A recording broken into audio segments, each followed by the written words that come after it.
Hi, everybody. I'm Tim Hockett. As we discuss things we can do to heal the division in America, I want to be sure to include good citizenship. Today, when I talk about citizen, it's with a small c, how we behave in our community or our neighborhood. Maybe later we'll talk about American citizenship, but for now, just being a good citizen locally. So, what is a good citizen? I immediately think of someone who cares about his or her community, supports most efforts to improve the town, is mindful of the law, works hard not to break it. I think of a good citizen as one who takes the trouble to be informed and who subsequently votes on issues and for people whom they feel will serve their community best. A good citizen is willing to sit on a jury if called. I think of a good citizen as a good neighbor in the larger sense, feels neighborliness toward everybody in the community, not just the next door neighbor. And really good citizens, in my view, might even find time to volunteer. I want to focus on three things in the next couple of minutes: voting, volunteering, and abiding by the law. Without knowing how you would vote, I want to encourage each of you to vote in every election for which you're eligible. Register to vote, learn about the issues and the people who are running for various offices, and then vote.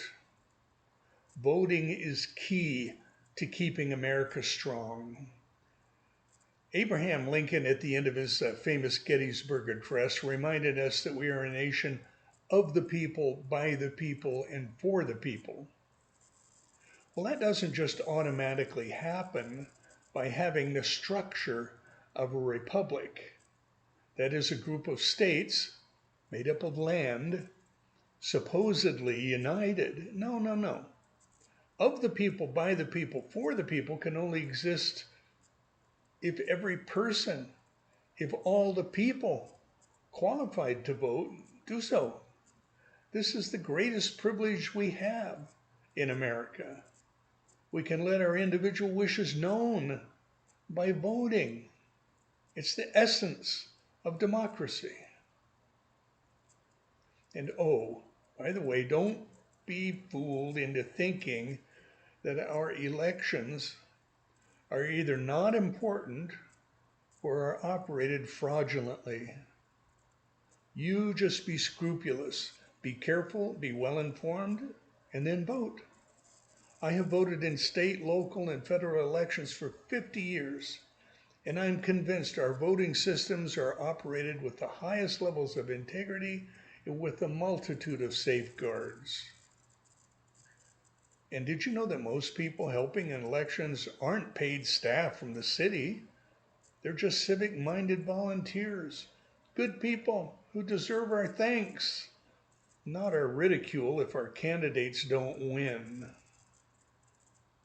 This brings me to the idea of volunteering.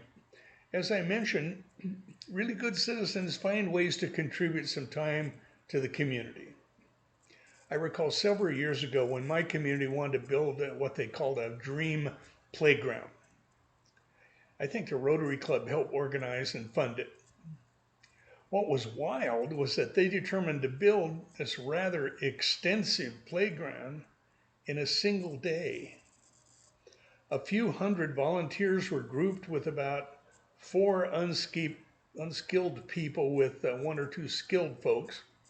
And by that I mean men and women who knew how to, run construction equipment and read plans and had construction skills. And they had sanders and table saws and power saws and drills and all that kind of stuff. Anyhow, there were teams from businesses and churches and just individuals. And there I was, one of the unskilled. I can't tell you how satisfying it was to see that playground just appear in one day. Wow. And years later, as I took kids and grandkids there to play, it felt so good to say, I helped build this. Almost every community needs volunteers at libraries, food banks, thrift stores, rural fire departments, and even hospitals. Think about volunteering. Finally, let me just mention law and order. Most laws are a direct reflection of the will of the community. Good citizens obey the law even when they find some laws aggravating or inconvenient. If downtown speed limits are 25, it may slow us down to get to our destination over crosstown, but we don't want pedestrians and other traffic or pets at risk while someone races at 50 or 60 through downtown, do we? It's dangerous, it's reckless. Good citizens also don't trespass or steal or assault people. Good citizens, you see, recognize that they live in a community and they take pride in that.